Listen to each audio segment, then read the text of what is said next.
constantly hear that we should stand up in the face of injustice. Sara El Yafi learned that from her grandfather, who was Prime Minister of Lebanon.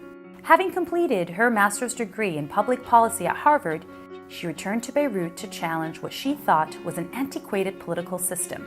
This led her to be named one of the 100 influential Lebanese figures around the globe. Since 2012, she has been a political commentator, raising issues about the West and the Middle East. She once wrote to Harvard complaining that a Mediterranean food station was labeled Israeli meze instead. The post went viral and could not be ignored. Harvard issued an apology. Surprising. You see for the first time the people. power of a post. Absolutely. To put it very simply, it's the power of somebody who speaks up. I don't think I said anything that was new. I said what almost in the entire Arab world and the Middle East believes. But it's because engagement is so discouraged by psychological barriers, by psychological impotence, telling you that your voice is not powerful and you are too small in this world against the tidal waves of all these big organizations and all these conspiracy theories, and who are you to believe? I'm not saying that's what I was told, that's what everybody's told. Right. And actually, when that menu came up, I asked a bunch of friends of mine from Harvard, and I said, are you guys going to do something? Because I had already graduated. And although they're extremely smart, extremely, engaged people, they're like, yeah, but they're not going to do anything about it. It's amazing how well entrenched it is in our psyche that you cannot do anything. It's the same with this country. When I talk about, my work, everyone's like, good luck, as if they're gonna let you do anything. I'm just like, when is the last time you met someone who tried to do something? Everyone doesn't try because everybody thinks that nothing will amount to nothing. And it's not people's fault because engagement is so discouraged. It's so, the way that the news relates politics, it's a spectator sport. All you can do from your living room is go, or frown, but there is no segue into, well, where does engagement come in? A big issue that many people have argued for in this country, including yourself, is direct democracy, specifically in elections. And this was a big post because you suggested that presidential candidates come together, hold televised debates and discussions at various levels to introduce their own political, economic, and developmental policy plans. And I think most people read these things, and I'm sure you get this a lot. Well, Sara, the system is complex here. How feasible are these things? Isn't this idealistic? What do you say to them? Wow, I have so many things to say to that. Direct democracy, meaning direct elections by the people. The people choose immediately who leads the nation for a short period of time. Progress is inevitable. Everybody always struts towards democracy. That is the way of the world. And if you take a look at the United Kingdom, their first Reform Act came through in 1832, whereby, landowners, rich landowners were able to vote. It took them an additional 96 years for everybody, rich and poor, landowners and not, women and men to be able to actually vote. France is less than 60 years into its fifth attempt at reforming a republic that they fought for via the independence of 1789. The United States got their independence. 96 years later, 750,000 people died for democracy in a civil war. It's amazing that people just assume it's, you have an idea of democracy, it's a bit difficult, that's not gonna happen. Let's just go and, sit in our corners and pout because we don't like the way of this country. And it's just like, everything starts with an idea. When you have a lot of people saying, I agree, I agree, I agree, eventually it becomes policy. Right. That's the way of the world. That's the story of democracy. Today we are still implementing the 1889 parliamentary constitutional laws of the Third Republic of France. They upgraded twice since then, the French. Right. We're still in the Third Republic of France. Now, of course, it serves some people. It serves our oligarchy. This is what it is. We have 6 main heads who decide the fate of this country. This is how it has been. That's fine. It's ebbs and flow for every nation in this world. After France claimed its independence, they had two empires. They weren't immediately democracy. It's okay. It's okay. But when you want to move forward, you can't move forward with a veil. Lift the veil, take a look, and be just like, actually, let's move in that direction. It's going to happen. By the way, it's definitely going to happen. It's just a matter of when. Time. The waste crisis management problem really started in July 2015 when a notorious landfill, after 17 years of being overflown, finally, couldn't hold any more waste.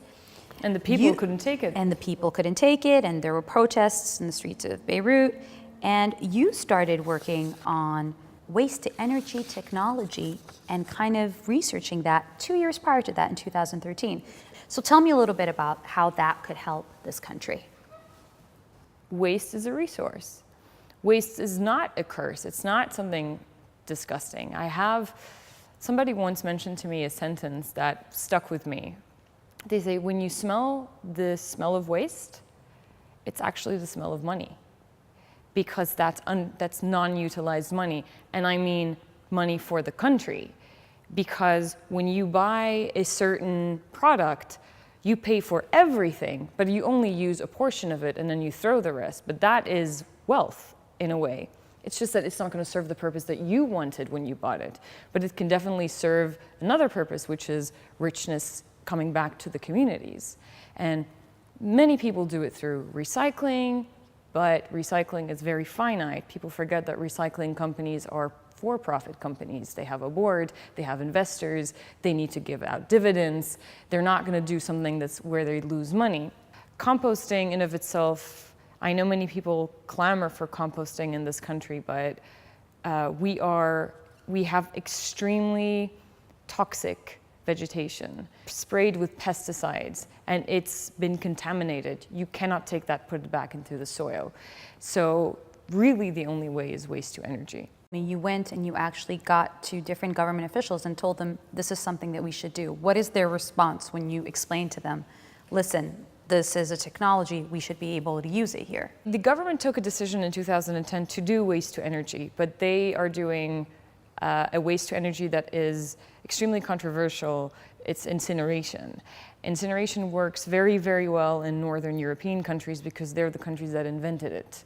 And they have very strict environmental laws, and all the filters get replaced within a day because the manufacturer is literally down the road. Incineration was never able to be exported out of Northern Europe for a reason. It's very highly toxic. But the government took a decision to do incineration in Lebanon. And the main part of my battle has been to dissuade them from that. But you need to give an alternative, and the alternative is modern gasification that is clean and environmentally friendly and lucrative, profitable for the communities. Well, what are they waiting for then here? It's a political question, but it's also, unfortunately, we are not a country whose political class has strong responsiveness. Which brings me to the first issue, right? People don't stand up, people don't speak up. Because people are not engaged. How do you get people engaged? You need leadership. You need leadership to engage people, to inspire people. And when I say leadership, people need to reassess what leadership is. People always believe heroism is, and especially the way that it's been coined by the Western world, what hero comes to mean. A hero is not a chosen person. A hero is very much every single one of us. But that engagement is going to have to come through inspiration. Sometimes you can't auto-inspire. Hopefully you come across people who you read about, whose acts you like, and who suddenly help you get within the engagement. It's about mostly inspiration and about giving people the key. Because when you report something, you say, this is what happened 2 days ago. This injustice happened. And then you stop there, people are like, that sucks, but then what do I do? You just have to hand back even just the concept of a window, not even open, just the concept of a window, and be just like, that's where you knock. And honestly, it's the political system. That's where you knock. People are just like, yeah, but they don't listen and they're so corrupt. And it's true, very, very few people have tried. Beirut Madinati tried. Did you see the huge success of like a group that decided to mobilize within 2 months before the elections? You don't know till you try is basically your motto. 100%. And you gotta see. You're not allowed to have an opinion until you try. This is your grandfather. So this is my paternal grandfather. This is the Prime Minister you were talking about. This is my dad. Always been a troublemaker in the funniest way possible. Oh, so that's where you take it from? Yeah. Okay. My mama. This is my mama. It's a prominent family, and you said very, very proud of being able to trace a lot of it, 2 centuries ago. There's a lot of pressure to live up to your name. No, I think There is, Sarah. I don't. No, because nobody has put that pressure on me except myself. Yourself, yeah. Yeah, it's literally nobody. We were raised in a household where nobody discussed politics ever. I did not know anything about the Arab-Israeli conflict until I picked up a book. I was 16 years old. I picked up a book. It's called The Arab-Israeli Conflict. This was me. What? Like, what? And then when I finished the book, I would go left and right and center to every adult. How are you accepting this? How do you accept this? And this was my first personal experience with voluntary disengagement. Yeah. Of being just like... And political engagement of some sort, like political... Political engagement for me, but their voluntary disengagement of being just like, this is... Yeah. It is what it is. It is what it is. No, but also often like, yeah, it sucks. And you're just like, it sucks? Like, I am horrified.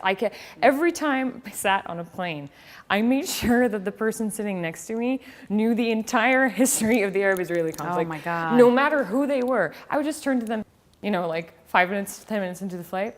Where are you from? Yeah. I was like this missionary going around being just like, let me tell you the truth. But you still are in a lot of ways, because now your missions is really, listen, we need to speak up. We need to talk about what's going on. It was a feeling that I couldn't repress. It's like an instinct. It's not an outside-in approach where someone was just like, let me tell you what, the truth is, and you take this and go talk about it. As I said, literally nobody has told me. I think it came to you, and then you just had to react. You just had to get up and do something. And by the way, that was going to be it, whether I was 10, 16, 26, 56. If I had lived all these years not knowing, I think the moment where I would have come close to that reality, it was going to erupt for me. But it happened at 16. We keep saying it over and over again, but only because we hope it comes true. That the key to solving our problems lies in young leaders speaking up, and especially stepping up for our nation and beyond.